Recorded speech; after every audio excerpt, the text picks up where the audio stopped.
O Senhor esteja convosco. Ele está no meio de nós.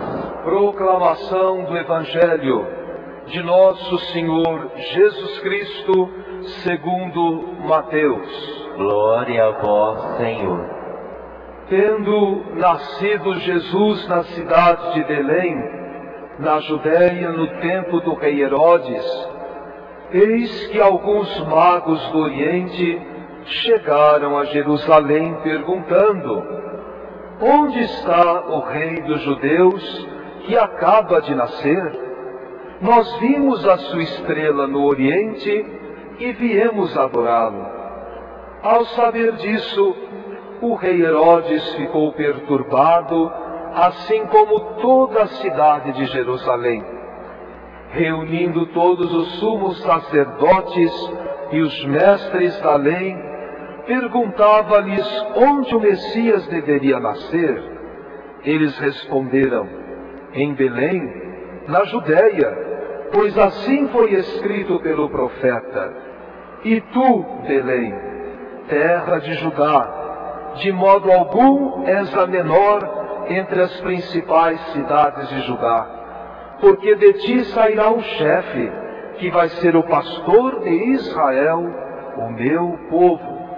Então Herodes chamou em segredo os magos e procurou saber deles cuidadosamente quando a estrela tinha aparecido.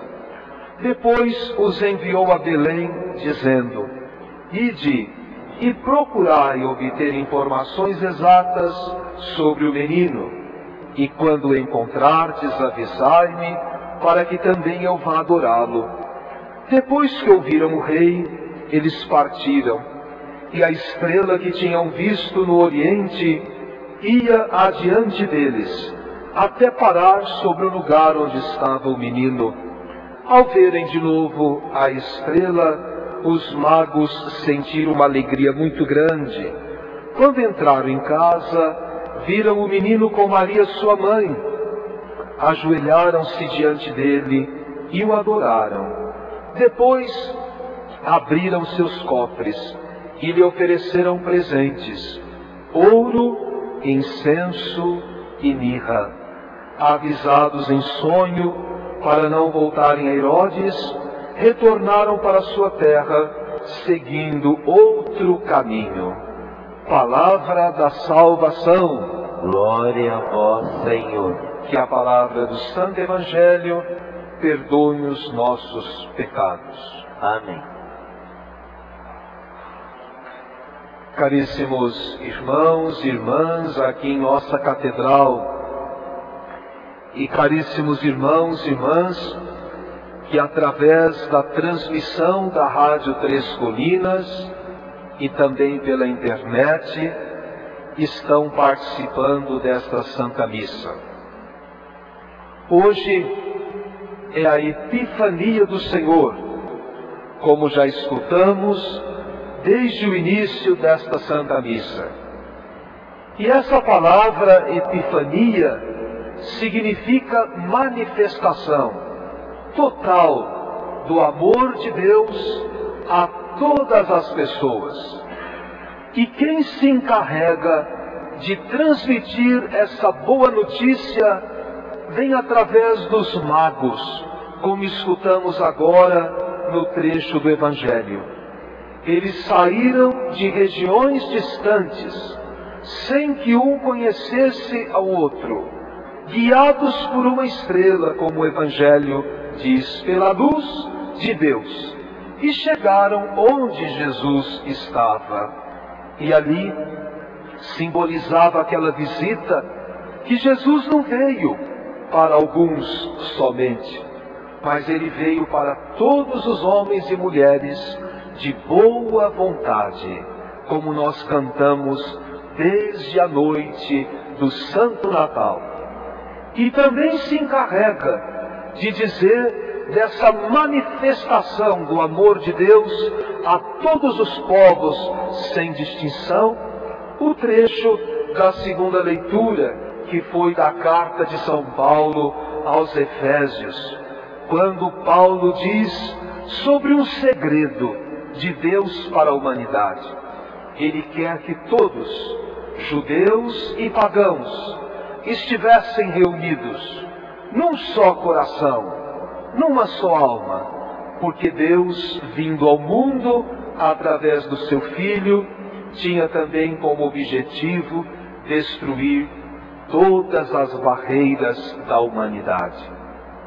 Nesses dois trechos, nós temos, meus queridos irmãos e irmãs, uma bonita lição para a nossa vida. E a lição é a seguinte: quando nós nos aproximamos de Jesus, tudo se torna mais iluminado dentro da nossa vida.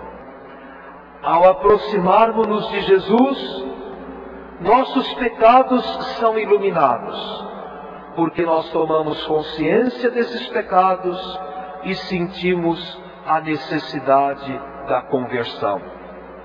Quando nossa vida se aproxima de Jesus e, portanto, por Ele é iluminada, nós nos sentimos agraciados com a Sua presença. E não ficamos sozinhos.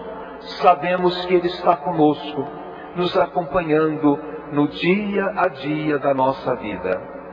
Quando de Deus nos aproximamos, nós também, sendo por Ele, pelo seu amor, iluminados, nós temos a alegria de servir a Deus, servindo também ao nosso próximo. Quando de Deus nos aproximamos, nós conseguimos transformar os nossos pensamentos e dominar o nosso coração, retirando o fel do ódio, a amarga situação dos pecados e da tristeza que às vezes toma conta do nosso pensamento, e transformamos tudo isso na certeza alegre de que Deus nos ama profundamente e que nós não podemos deixar de amar e de servir o nosso próximo. Quando celebramos a festa da Epifania do Senhor, percebemos também nesse nosso encontro pessoal com a graça de Deus que vem iluminar a nossa vida, que Ele hoje quer derrubar todas as barreiras que existem dentro da nossa pessoa e que conseguem nos separar dele e nos separar dos outros. Por exemplo, quando nós conhecemos Jesus, nós deixamos de ser egoístas. Nós sentimos necessidade de ajudar. Nós temos alegria de oferecer alguma coisa ao próximo quando percebemos que ele está precisando. Quando nós conhecemos o amor de Deus manifestado dentro da nossa vida, nós nos tornamos instrumentos do bem e lançamos, através das nossas palavras e das atitudes, o plantio do amor, a semente da bondade, e destruímos dentro da nossa vida tudo aquilo que nos torna, na soberba, autossuficientes. Conseguimos até ter uma atitude que é muito difícil: pedir perdão e dar o perdão. Isso tudo, meus irmãos, só pode acontecer dentro da nossa vida quando somos iluminados por Deus. Quando o nosso coração se sente iluminado por Deus. E nós precisamos, meus irmãos, sentir necessidade de Deus. Nós precisamos perceber que ficar longe de Deus é ficar no deserto, é ficar na tristeza, é não encontrar a realização pessoal. Mas devemos ter uma certeza: na nossa vida sempre nós passamos por Herodes, como os magos passaram por Herodes. Nós ouvimos isso no trecho do Evangelho. Eles chegaram perguntando: onde está o menino Jesus, o menino Deus que acabou de nascer? E Herodes estava interessado em saber onde estava aquele menino. Ele não tinha as mesmas intenções que os magos tinham. Os magos queriam visitar e, com o coração limpo, presentear o menino Jesus. Herodes não. Herodes queria visitar o menino para poder matá-lo, porque ele soube que tinha nascido um novo rei. E agora, por inveja, por ciúme e por medo, ele tinha medo de perder o poder, achando que Jesus faria concorrência com ele. E por isso ele quer matar o menino Deus. E os magos vão com a intenção de voltar e dizer para Herodes onde está o menino. Mas em sonho eles recebem uma revelação que deveriam voltar para casa por outro caminho e não pelo caminho que se aproximava de Herodes. Aqui nós aprendemos, meus irmãos, outra grande lição para a nossa vida de cada dia. Nós às vezes, meus irmãos, temos inveja das pessoas, ou temos ciúme dos outros, ou temos medo de perder o nosso espaço nesse mundo. E quando a gente olha o mundo, vamos dar esse exemplo, nós percebemos que no mundo existem muitas pessoas, muitas coisas parecidas, mas ainda tem espaço, muito espaço, para outras pessoas viverem. Vou dar um pequeno exemplo para vocês. Vamos supor que fosse permitido, aqui no quarteirão ao lado, pela Igreja Católica, construir uma outra catedral católica. Eu não poderia ficar com medo dessa construção, mas eu teria que esforçar para que o Espírito Santo, com seus dons, fossem multiplicados aqui, para que esta catedral continuasse existindo e a outra que foi construída aqui ao lado também continuasse existindo. Para dizer assim para todos nós, às vezes a gente tem medo, porque alguém abre um espaço para trabalhar igualzinho ao nosso. Não precisa ter medo. Faça melhor aquilo que você está fazendo, para que os seus dons, que são dons do Espírito Santo, se multipliquem dentro da sua vida e você possa continuar exercendo a sua tarefa naquele lugar. E o outro também vai multiplicar os dons que Deus lhe deu para que ele continue exercendo naquele lugar a sua tarefa. Ninguém rouba o lugar de ninguém. Se nós tivermos fé em Deus, se nós trabalharmos com zelo, com dedicação, se nos sentirmos instrumentos de Deus. Jesus mesmo era rei, continua sendo e sempre será rei. Mas diante de Pôncio Pilatos ele disse, no momento do julgamento, se eu fosse rei, como as pessoas pensam, com os recursos humanos, os meus soldados estariam aqui nesse momento para me defender. Mas o meu reino não é desse mundo. O meu reino é da graça, é da salvação, é da misericórdia, é um reino divino. Herodes não precisava tentar matar Jesus, porque Jesus não queria roubar o trono de Herodes. Jesus queria o coração das pessoas, como ele hoje ainda continua querendo o coração das pessoas. A inveja, meus irmãos, não mata os outros, mata nós mesmos, que somos invejosos.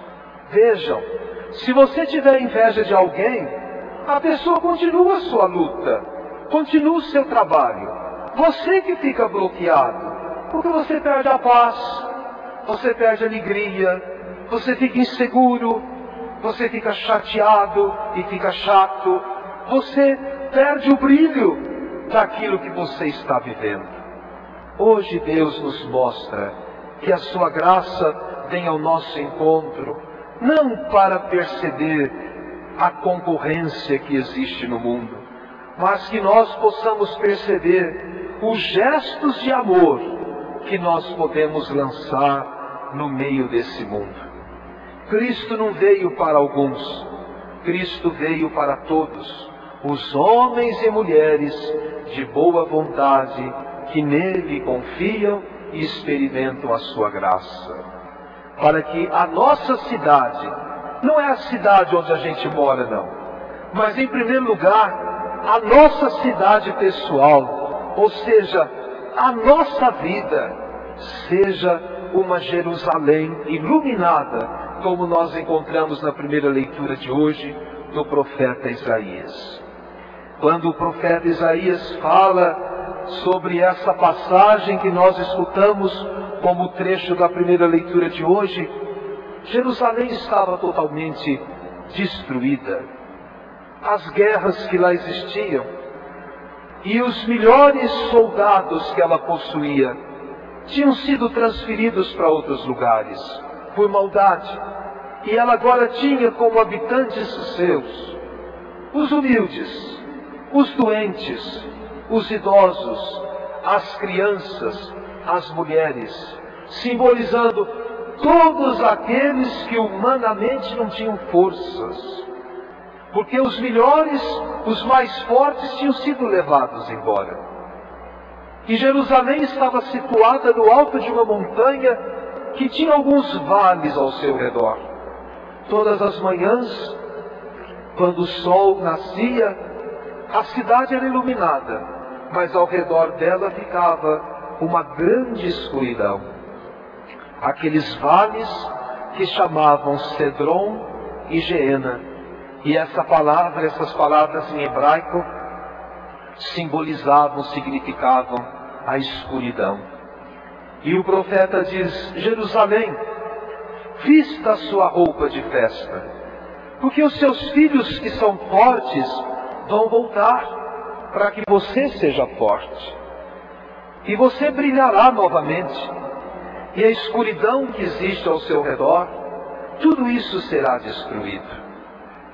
Meus queridos irmãos e irmãs, tem alguns pedaços dentro da nossa vida que ficam mesclados entre luz e trevas, entre conquistas e derrotas, entre coisas boas e coisas más que acontecem. O nosso problema é que nós sempre partimos para analisar a nossa vida, lembrando das trevas, da escuridão, dos medos, das dificuldades que nós vivemos até hoje. E isso nos entristece, isso nos deixa deprimidos, isso vai aos pouquinhos nos angustiando. E nós vamos dizendo assim: minha vida não tem sentido, nada na minha vida dá certo, não tem mais jeito a minha vida nesse mundo. E eu digo para vocês o seguinte: se todos nós tivéssemos condições de viver 1000 anos, nós passaríamos os 1000 anos agradecendo a Deus, se reconhecêssemos tudo que Ele nos dá, e não daríamos conta de agradecer tudo que dele recebemos. Isso quer dizer o quê? Que nós não podemos partir do negativo, mas nós precisamos da luz que brilha em Jerusalém para poder diminuir e fazer desaparecer a escuridão que está ao redor de Jerusalém. Ou seja, eu preciso saber agradecer, porque o coração que agradece é um coração que reconhece. E toda pessoa reconhecida sabe agradecer aquilo que possui.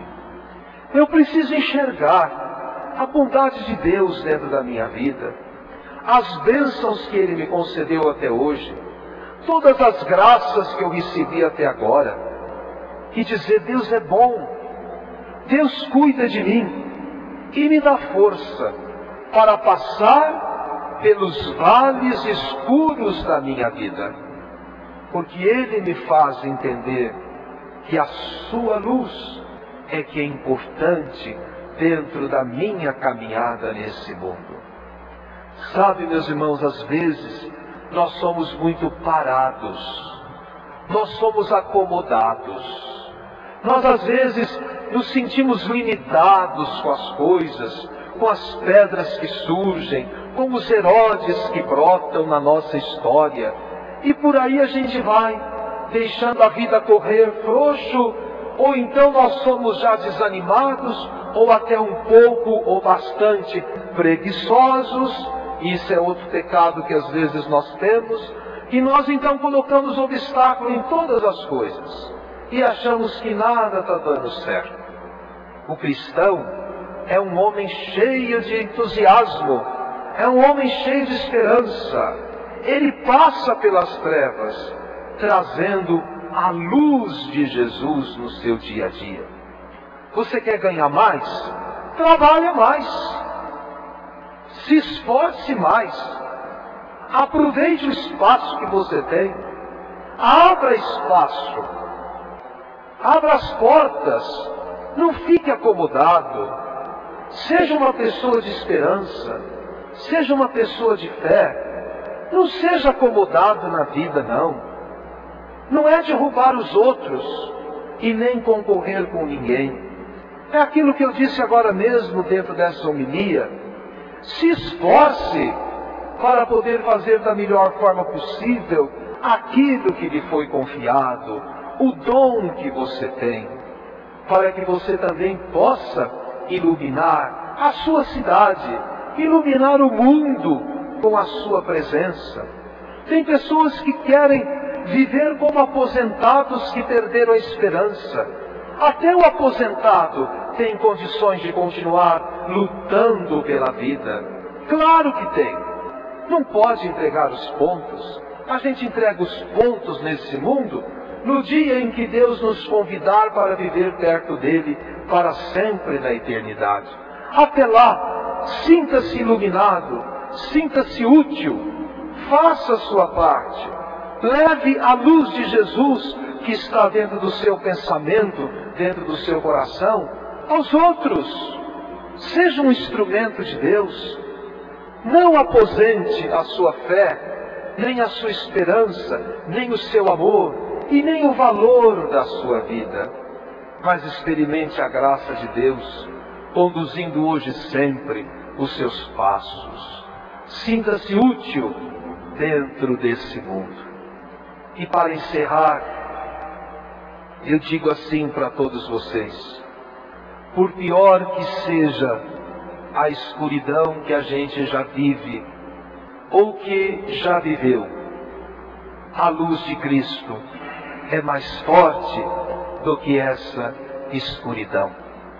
E viver, meus irmãos, perto de Cristo, é tudo que a gente precisa, é tudo que nós devemos buscar. É, na verdade, aquilo que ainda muitas vezes está faltando para todos nós.